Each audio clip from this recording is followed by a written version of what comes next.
और खबरों की शुरुआत करेंगे जम्मू से आ रही अहम खबर के साथ। जम्मू जिले के अखनूर में कल शाम बारातियों से भरी एक मेटाडोर जिसका नंबर JK02BN9727 बताया जा रहा है, दुर्घटनाग्रस्त हो गई। ये मेटाडोर बरुई से कराला जा रही थी। मेटाडोर टचवरन इलाके में हादसे का शिकार हुई, जिसमें सवार कई लोग घायल हो गए। इनमें 9 लोगों को सरकारी medical college Bakshi Nagar Jammu shift किया गया। सोनी का शर्मा एक्सीडेंट कि'यां होया? मैटाडोर आवा दे हे, मैटाडोर पुट्ठी होई। ये कुत्थे होई? पता नहीं कुद्धर होई, जेह्ड़े जगह पता नहीं ताचो होई जां उद्धर होई मुंदे होई पता नहीं। अच्छा, हाँ जी। एक और अहम खबर, बारामूला पुलिस की बड़ी कार्रवाई सामने आई है। पुलिस ने 3 सट्टेबाजों को गिरफ्तार किया है और इन सट्टेबाजों के कब्जे से सट्टे की रकम भी जब्त की गई है। इनकी पहचान सज्जाद अहमद मीर, बिलाल अहमद मलिक और शौकत अहमद शाह के तौर पर की गई है। तो बारामूला पुलिस की बड़ी कार्रवाई, पुलिस ने 3 सट्टेबाजों को गिरफ्तार किया और इनके कब्जे से सट्टे की रकम भी जब्त की गई। इनकी पहचान सज्जाद अहमद मीर, बिलाल अहमद मलिक और शौकत अहमद के तौर पर की गई है।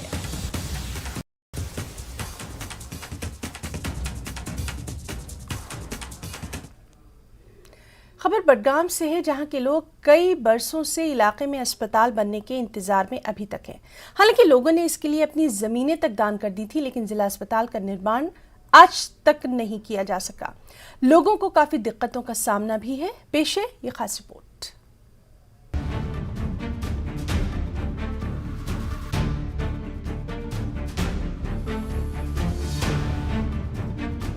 रेशीपुरा बडगाम में लोगों ने 73 कनाल अराजी इसलिए वक्फ की थी कि यहाँ नया डिस्ट्रिक्ट अस्पताल बनाया जाए। इंतजामिया ने हालांकि जमीन को अपनी तहवील में भी लिया और इस अराजी से हजारों पेड़ काट दिए गए। अब कई बरस गुजर गए मगर अस्पताल का कोई नामो निशान ही नहीं। इस अराजी पर अब आवारा कुत्ते रहते हैं और लोगों के घरों से निकलने वाली गंदगी का अंबार है। लोगों का कहना है कि बडगाम को हमेशा नजरअंदाज किया गया है और कोई इसका पुरसाने हाल नहीं। आप देख सकते हैं यहाँ पे इतना सारा ज़मीन, 73 कनाल्स का ये लैंड है यहाँ पे। उस टाइम 2020 में कोविड के जो रिस्पांस की वजह से डीसी साहब ने 3000 से ज़्यादा जो पेड़ काटे थे, हमने वो जो यहाँ पे क्लाइमेट एक्टिविस्ट्स हैं हमने इसलिए अलाउ किया ताकि यहाँ पे जो रेजिडेंट्स है आसपास या दूर के बेचारे, उनको थोड़ा मदद आ जाए। तो कुछ नहीं हो रहा है यहाँ पे, बिल्कुल लैंड पूरा खाली पड़ा है। म्यूनसिपल वेस्ट यहाँ पे डंप किया जाता है, उसको जलाया जाता है, जो कि इलीगल है। बडगाम की ये अलमिया है कि हमारे पास डिस्ट्रिक्ट हॉस्पिटल ना उसके लिए स्पेस है ना डिस्ट्रिक्ट हॉस्पिटल है। वो एक डिस्पेंसरी से बदतर है। अगर आप वहाँ की हालत देखेंगे, वहाँ पे आपको वो रेफरल हॉस्पिटल बन गया है वहाँ पर, क्योंकि डॉक्टरों को हम ब्लेम नहीं कर सकते क्योंकि उनके पास फैसिलिटी नहीं है, मॉडर्न इक्विपमेंट्स नहीं है वहाँ पे। वो बेचारा भी क्या है, वो कहाँ जाएंगे। अगर आप देखोगे बडगाम एक सेंटर है, हमारा रेलवे स्टेशन का जो हब है, ये साउथ को अगर यहाँ पर हॉस्पिटल बन जाता है, ये साउथ को भी कैटर करता है, नॉर्थ को भी कैटर करता है। इवन हमारा जो अभी रिंग रोड बाईपास जा रहा है वो भी यहीं से जा रहा है सर। अगर यहाँ पर डिस्ट्रिक्ट हॉस्पिटल बन जाता तो एटलीस्ट SMHS का बर्डन, स्कीम्स का बर्डन वो ख़त्म हो जाता। अभी तक अब इस इंतज़ार में है कि हमारी ये मुश्किलात कब हल की जाएगी। ये जमीन ऐसी जगह है जहाँ पर कश्मीर रेलवे का सबसे बड़ा स्टेशन है, यानी अगर यहाँ अस्पताल बनेगा तो वो पूरी वादी के लोगों के लिए सहूलत बख्श होगा। लोगों का कहना है कि पुराने अस्पताल में सहूलत का फुकदान है। लोगों का कहना है कि इनका इंतजार खत्म ही नहीं होता क्योंकि इंतजामिया कोई तवज्जो नहीं देता। डिस्ट्रिक्ट हॉस्पिटल मज कि गोडनुक सवाल हॉस्पिटल जरूरत, सो जमीन त्रोमुत रेशपोरिस अंदर, तो यहां वो 4 वरी तथ वुनिक ताम प्रारान, वुनिक ताम सह गसान तत कहें। फैसिलिटी गस सह कहें तो बेमो ऑलरेडी ये चुनमुत यह जमीन हॉस्पिटल खतर सह तमिश कत वत वथान ये मशीन कह मतलब आराम गुस लूकन वातन सह आराम वातान कह। सुबह ये डिस्ट्रिक्ट हॉस्पिटल में रील कर अवेलेबल फैसिलिटीज कहें, तो सुबह पे लाइन मज नफर कहें डिस्ट्रिक्ट हॉस्पिटल में कहें। बाथरूम हॉस्पिटल बाथरूम तक तमाम लोग पे सफर कर अंदर वार्ड मज तो इन्फेक्शन सारे फालान, तम कम फैसिलिटी कहें मालूम। वादरे की इंतजामिया ने बडगाम के लिए पहले 300 बेड के अस्पताल की मंजूरी दी थी, मगर कुछ वक्त के बाद इसे घटाकर 125 कर दिया गया। मगर ये 125 बेड का अस्पताल भी अब नहीं बन रहा है। लोगों का इल्जाम है कि इनकी तरफ कोई भी तवज्जो नहीं दी जाती। बडगाम के लोग लगातार इस इंतज़ार में हैं कब उनके इलाके में नया डिस्ट्रिक्ट हॉस्पिटल बनेगा, जिसमें सहूलत होगी, जिससे जो यहाँ के मरीज़ है उनको फ़ायदा होगा। अब उम्मीद है हमारी इस रिपोर्ट के बाद इंतज़ामिया हरकत में आएगी, लोगों की मांग है वो पूरी होगी और लोगों को नया डिस्ट्रिक्ट हॉस्पिटल मिलेगा। न्यूज़ 18 के लिए बडगाम से मैं आबिद हुसैन। कश्मीर में साइबर क्राइम के मामले हैं कि दिन ब दिन बढ़ते चले जा रहे हैं। ऐसे हैकर्स से सावधान और जागरूक रहने की जरूरत है। साथ ही नशीले पदार्थों और चोरी का चलन भी यहां बढ़ता दिखाई दे रहा है। इन तमाम अपराधों को रोकने के लिए सभी को मिलकर काम करने की जरूरत है। इन तमाम बातों पर हमारे साथी मुनीर हुसैन हुर्रा ने एसएसपी बारामूला रईस मोहम्मद भट्ट से खास बातचीत की। और सर, न्यूज़ 18 में आपका खैर मकदम है। सबसे पहले यही हम बात करेंगे जिस तरह साइबर फ्रॉड्स हो रहे हैं, और मुख्तसरन वो आप बताएं कि किस तरह लोगों को अवेयर होना चाहिए इस रिगार्डिंग, क्योंकि परसों भी टंगमग में 1 लाख रुपए एक शख्स से अचानक हैकर ने उड़ा लिया है, तो लोग अभी अवेयर नहीं हैं, तो ये कि किस तरह बचना है इनसे, तो क्या क्या कहेंगे सर? देखिए, इसमें हमारी एडवाइजरीज काफ़ी ऑलरेडी निकल चुकी हैं, और हमारा जो यहाँ पे एक मुहिम चल रही है थाना दिवस की पूरे J&K यूटी में, हमने ये स्टार्ट किया है कि हम अब लोगों तक जहाँ जहाँ पे भी ये मीटिंग हो उन तक ये बात पहुँचाएं कि साइबर फ्रॉड कैसे हो रहे हैं, इनका मोडस ऑपरेंडी क्या है। कि आज की डेट में कोई भी ऐसा फ्रॉड या कोई भी ऐसा फर्द नहीं है जो आपको आपके पैसे को हाथ लगा पाए जब तक कि आप खुद कोई उनको एक्सेस ना दें। और वो एक्सेस क्या है? वो आपका OTP है। OTP के बगैर जो है कोई भी ट्रांजैक्शन आपके अकाउंट में नहीं हो सकती है। इसके अलावा जो है आपके पासवर्ड की सेफ्टी आपको रखनी पड़ेगी, आपके पिन की सेफ्टी, अगर किसी कार्ड का पिन है उसकी सेफ्टी ज़रूरी रखनी है। किसी और जगह पे किसी और फर्द को, किसी और आदमी को वो बिल्कुल बताने की ज़रूरत नहीं है। जहाँ तक बैंक्स का ताल्लुक है, बैंक्स कभी भी आपको इन डिटेल्स के लिए फ़ोन नहीं करते हैं। अगर कोई ये कहे कि मैं फ़लाना बैंक से बोल रहा हूँ, SBI से बोल रहा हूँ या JK बैंक से बोल रहा हूँ और आपको ये डिटेल आपकी चाहिए, अपडेट आपका रिकॉर्ड या आपका कार्ड ब्लॉक हो गया उसको देखना है, तो इस पे हरगिज़ बिलीव ना करें। आपका कार्ड अगर ब्लॉक होता है तो बेहतर है कि वो ब्लॉक ही हो, लेकिन किसी भी तरीके से आप उसको अपनी पर्सनल डिटेल, पिन और OTP नहीं देंगे। ये रखना है कि फेसबुक या गूगल या क्रोम या जो भी है उसका पासवर्ड या पिन आपने याद रख लेना है, लिखना कहीं नहीं है, और हर 6 महीने में उनको चेंज करना है। तो इन सब चीज़ों में सावधानी बरतने की बहुत ज़रूरत है, और जब तक कि हम कोई खुद ही बेवकूफ़ी ना करें तब तक हमारा कोई नुकसान नहीं हो सकता।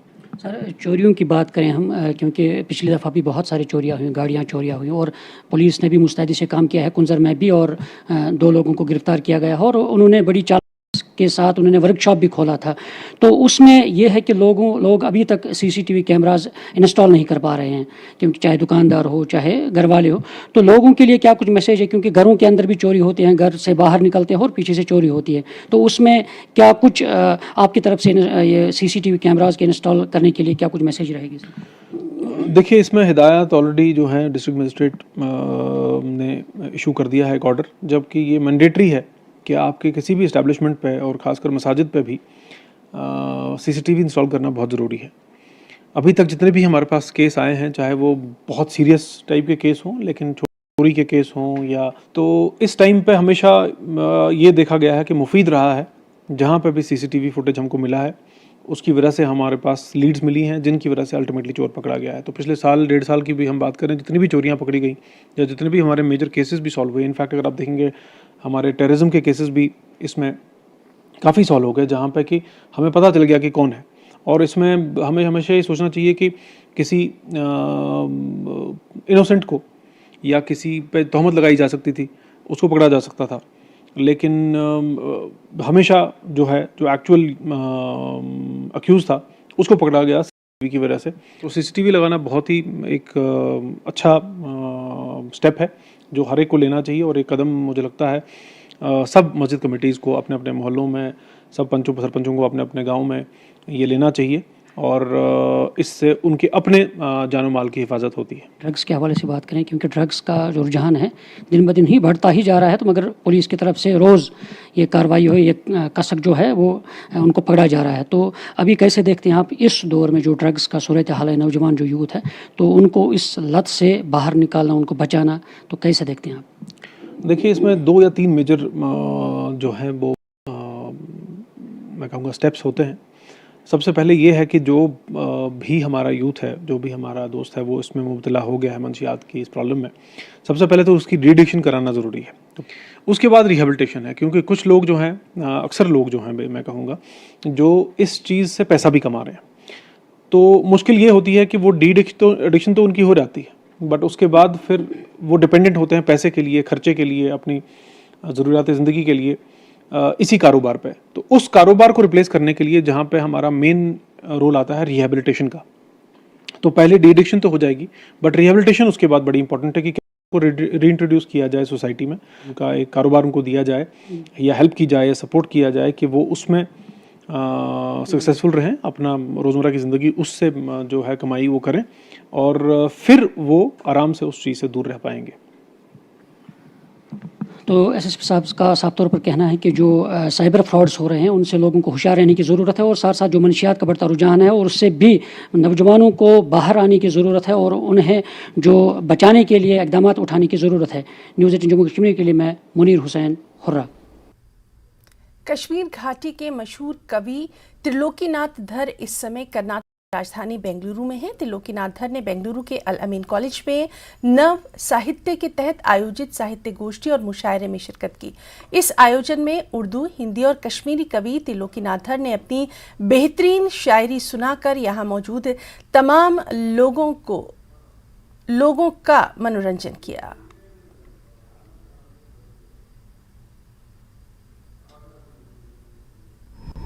मतला है मिले या न मिले वो गम नहीं है, मिले या न मिले वो गम नहीं है, खुशी इस जुस्तजू में कम नहीं है। मिले या न मिले वो गम नहीं है, खुशी इस जुस्तजू में कम नहीं है। मेरे मायकश नया सा कुछ पिला दे, मेरे मायकश नया सा कुछ पिला दे, पुरानी मैं में अब वो दम नहीं, पुरानी मैं में वो अब दम नहीं है। ये ताबा माह क्यों यूं छुप रहा है, ये ताबा माह यूं क्यों छुप रहा है, कोई गेसू कहीं बरहम नहीं है। वाह वाह वाह वाह, मुकर्रर इरशाद। ये ताबा माह क्यों यूं छुप रहा है, कोई गेसू कहीं नहीं है। शिकन माथे पे कोई भी न लाना, शिकन माथे पे कोई भी न लाना, किसी भी यार का सर खम नहीं है, किसी भी यार का सर खम नहीं है। अगर मकसूद है करना मोहब्बत, तो इसमें तुम नहीं है हम नहीं है। अगर मकसूद करना है मोहब्बत, तो इसमें तुम नहीं है हम नहीं है। सच्चाई पर चला हूँ बस इसी से, सच्चाई पर चला हूँ बस इसी से, झुका मेरा कभी परचम नहीं है, झुका मेरा कभी परचम नहीं है। हसद नफरत जहाँ पर हो अदावत, मेरी दुनिया मेरा आलम नहीं है, मेरी दुनिया मेरा आलम नहीं है। और शेर सुनिए, पुराना होगा ये अखबार यारो, पुराना हो गया अखबार, पुराना होगा ये अखबार यारो, कि इसमें कत्ल का कालम नहीं है, कि इसमें कत्ल का कालम नहीं है। हुई है आम इतनी वारदातें हैं, किसी भी मौत पर मातम नहीं। हुई है आम इतनी वारदातें हैं, किसी भी मौत के बाद खबरों में आगे बढ़ेंगे। जिला विकास आयुक्त बांडीपुरा डॉक्टर ओवैस अहमद ने कहा कि कश्मीरी पंडितों के लिए ट्रांजिट आवास की तामीर मुकम्मल होने के करीब है। अब तक 7 फ्लैट्स पूरे हो चुके हैं, बाकी फ्लैट्स भी जल्द मुकम्मल कर लिए जाएंगे। डॉक्टर ओवैस अहमद ने सुंबुल सब डिवीजन के उडीना सोनावारी गांव का दौरा करते हुए ट्रांजिट आवास कैंप पर जारी काम का मुआयना करने के अलावा इलाके में जारी कई विकास कार्यों का भी जायजा लिया। काबिले जिक्र है कि 57 करोड़ 60 लाख रुपए की लागत से 30 ब्लॉक्स में 480 फ्लैट्स पर मुश्तमिल ट्रांजिट कैंप यहां तामीर हो रहे हैं। उन्होंने कहा कि हर ब्लॉक 4 मंजिला है, हर फ्लोर में 4 फ्लैट्स हैं। इस तरह एक ब्लॉक में कुल 16 फ्लैट्स हैं। डॉक्टर ओवैस अहमद ने कहा कि 7 ब्लॉक तैयार हैं जो इसी माह के कश्मीरी पंडितों के हवाले कर दिए जाएंगे। आज हम ये आए हैं उडीना में जो ट्रांजिट अकोमोडेशन है, और इसमें जैसा कि आप देख सकते हैं हमारी विजिट्स यहाँ पे रही हैं, तो ये जो काम है बहुत ही तेज़ी से, बहुत क्वालिटी इंश्योर करते हुए स्पीडीली ये काम किया गया है। और इसमें जो ये क्रेडिट है ये RNB और जो उनके बाकी साथ में बाकी भी महकमे हैं, हमारा PHE है, PDD है, उनसे जाता है। और साथ ही साथ में जिस तरह रेवेन्यू डिपार्टमेंट ने भी इसमें जो लैंड के जो इशूज़ थे वो टाइमली रिजॉल्व किए, तो ये बहुत ही कम टाइम में और अपने टाइमलाइन से पहले ही हम ये देखने जा रहे हैं कि इस मंथ के एंड तक ये इसमें से 7 ब्लॉक कंप्लीट हो जाएंगे जो कि रेडी रहेंगे और उनको हैंडओवर किया जा सकता है। उसके अलावा बाकी ब्लॉक्स पे भी काम जारी है और हमें उम्मीद है अगले साल मार्च में कुछ और ब्लॉक्स आएंगे और अगस्त तक कंप्लीट हो जाएंगे सारे के सारे ब्लॉक्स। तो जिस तरह से आप जानते हैं कि थोड़ा सा डिले हुआ था कोविड के चलते, थोड़ा बाद में काम शुरू हुआ, बट फिर भी काफ़ी अच्छे तरीके से काफ़ी अच्छा ये काम निकल के आया है और एंडिंग दिसंबर में ये कंप्लीट है। खबर कुपवाड़ा से है, जहां के त्रगमुला में 5 दिसंबर को DDC सीट के लिए वोट डाले जाएंगे। तमाम राजनीतिक पार्टियां यानी तमाम सियासी पार्टियां लोगों को अपने उम्मीदवारों के हक में वोट डालने के लिए एड़ी चोटी का जोर लगा रही हैं। अपनी पार्टी के लीडर और प्रवक्ता मोहम्मद अमीन पीर का कहना है कि अपनी पार्टी इस चुनाव में शानदार जीत दर्ज करेगी। लोग पार्टी सदर सैयद अल्ताफ बुखारी की ईमानदारी को देखते हुए अपनी पार्टी के हक में वोट डालेंगे।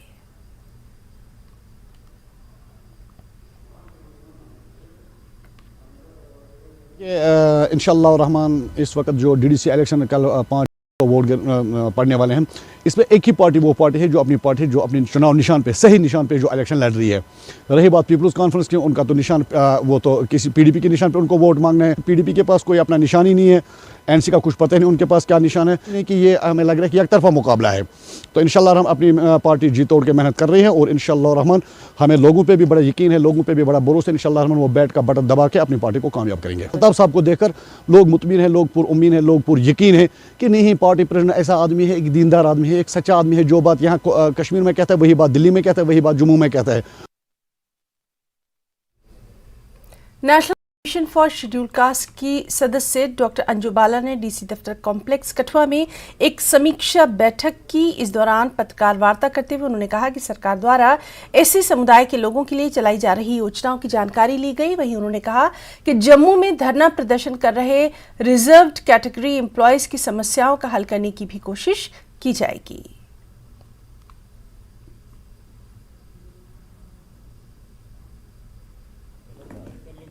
डिस्ट्रिक्ट कठुआ में रिव्यू मीटिंग रखी थी, क्योंकि अनुसूचित जाति आयोग सेफ गार्ड के लिए है। नेशनल कमीशन से मैं मेंबर हूँ। फर्स्ट टाइम आज मैं कठुआ में आई हूँ। हालांकि जम्मू में मेरा एक विजिट हो चुका है, जम्मू में कश्मीर में भी मैं जा चुकी हूँ, लेकिन कठुआ में आज पहली बार आई हूँ। और ये अभी पूरा कर्नाटक में, बिहार में और उत्तर प्रदेश में, उत्तराखंड में सभी जगह हमारे रिव्यू चल रहे हैं। जहाँ कहीं प्रशासन की कमियाँ होती हैं उसको भी उजागर करते हैं। तो आज हम लोगों ने ये मीटिंग रखी थी डिस्ट्रिक्ट लेवल की, जिसमें जितनी भी सरकार की योजनाएं होती हैं, सरकार क्या काम कराना चाहती है, क्या योजनाएं आ रही हैं, क्या उसका सही से इम्प्लीमेंट हो पा रहा है कि नहीं हो पा रहा है, क्या अनुसूचित जाति के लिए जो योजनाएं चल रही हैं वो धरातल पर भी उतर पा रही हैं कि नहीं उतर पा रही हैं। उस पर्पज से हम लोग एक एजेंडा भेजते हैं, क्वेश्चन आ आता है। तो इसलिए हो सकता है कुछ चीज़ों का इनको अभाव रहा या कुछ टाइम इनको अभी चाहिए था, वो हमने अभी दिया है। 15 दिन के बाद पूरी एक्शन टेकन रिपोर्ट हम लेंगे और एक्शन टेकन रिपोर्ट में जो भी कमियां है उसे हम एग्जामिन कराएंगे, क्या अभी वो ठीक है कि नहीं ठीक है, क्योंकि ये रिपोर्ट आपकी जो डिस्ट्रिक्ट लेवल की राष्ट्रपति को भी जाती है। आरएसपुरा के गांव कोटली मियां फतेह में 10 साल से लोगों को ट्यूबवेल का पानी तक नहीं मिल पा रहा। कारण यह है कि ट्यूबवेल तो यहां चलता है, लेकिन पानी की सप्लाई के लिए जो पानी की पाइपलाइन यहां बिछाई गई थी वो अब जगह जगह से खराब की है। इसी की वजह से 2000 के लोगों की आबादी वाले इस गांव में सिर्फ 50 घरों को ही पानी मिल पा रहा है। स्थानीय लोगों का कहना है कि संबंधित विभाग को इस बारे में अवगत करवाने के बावजूद इस ओर कोई ध्यान नहीं दिया जा रहा। अब लोगों ने एलजी एडमिनिस्ट्रेशन से ट्यूबवेल की पाइपों को बदलने की मांग की है ताकि उन्हें साफ और स्वच्छ पानी पीने को मिल सके।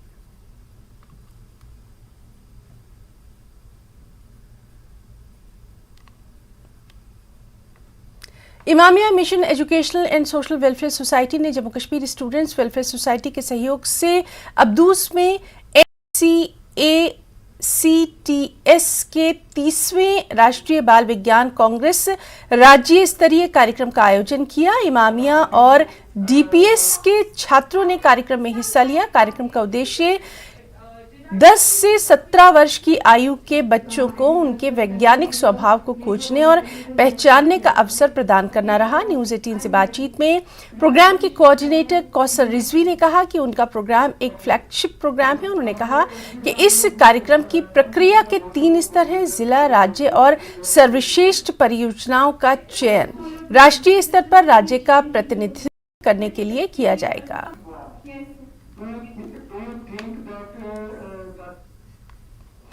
उपायुक्त ले श्रीकांत सोसे ने नेशनल जेंडर कैंपेन के संबंध में सभी स्टेक होल्डर्स के विभागों के साथ एक अहम मीटिंग की है। ये मीटिंग लिंग आधारित हिंसा के उन्मूलन के बारे में जागरूकता बढ़ाने के लिए की गई थी। न्यूज़ 18 से बातचीत में डीसी लेह ने बताया कि ग्रामीण विकास मंत्री गिरिराज सिंह द्वारा लिंग आधारित भेदभाव के खिलाफ 1 महीने का राष्ट्रीय अभियान शुरू किया गया था और चल रहे राष्ट्रीय लिंग अभियान को सार्थक तरीके से मजबूत के लिए हमने सभी के साथ एक बैठक बुलाई। उन्होंने सभी से अभियान में भाग लेकर इस अभियान को सफल बनाने की अपील की।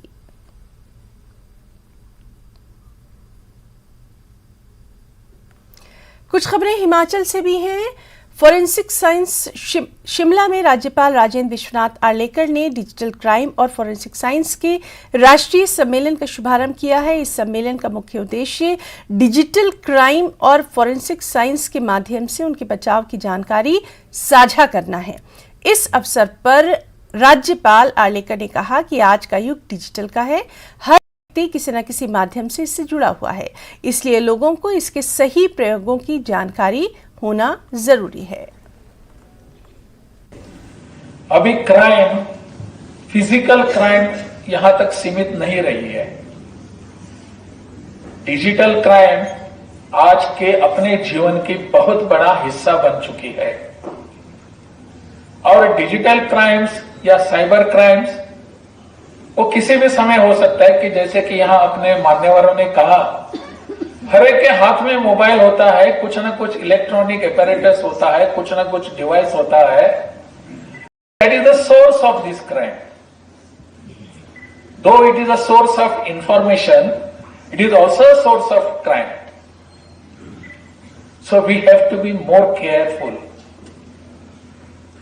इसके बारे में ज्यादा सावधानी हमको बरतनी होगी। Whether that will lead us to something else which we do not aspire, which we do not think to be. इसलिए इसके बारे में सतर्क रहने की आवश्यकता है। तो इसलिए हमको ये देखना पड़ेगा कि आज के इस आने वाले जमाने में हम इस टेक्नोलॉजी का किस ढंग से उपयोग करने के लिए आगे बढ़ेंगे। आजकल तो यहां पूरे देश में, विश्व में एक चर्चा और एक चल रही है क्रिप्टो करेंसी की। उसमें क्या हो रहा है आप सब जानते हैं। I am not a person who knows everything about this. मैं दिल्ली के रहने वाले सचिन ने मनाली में ट्रेस रेस का नया रिकॉर्ड बनाया। सचिन ने 37 घंटे 46 मिनट में मनाली से लामा ड्रग के 13 चक्कर लगाए। सचिन करीब 3000 मीटर की ऊंचाई तक दौड़े। वो नसोगी से लमडाग के लिए सुबह निकले और बिना रुके पूरी रात चलते हुए सुबह तक कुल 13 चक्कर लगाकर उन्होंने रिकॉर्ड कायम किया। उन्होंने 26 नवंबर से 27 नवंबर के बीच ये रिकॉर्ड बनाया। सचिन ने बिना सोए बिना रुके जितनी दूरी तय की वो किसी एवरेस्ट की ऊंचाई से भी अधिक है। अपने जुनून को अंजाम तक पहुंचाने के लिए सचिन बीते कई सालों से नसोगी गांव में रहते हैं। उनका कहना है कि इस सरकार को इस तरह की रेस से युवाओं को जोड़ने की कोशिश करनी चाहिए। एवरेस्ट की जो हाइट है 8,840 मीटर कुछ, उतना आप क्लाइम करते हो पैदल, भाग के या साइकिल से। तो ग्लोबली बहुत लोग करते थे इसे, बट इंडिया में ऐसा अभी किसी ने स्टार्ट नहीं किया था।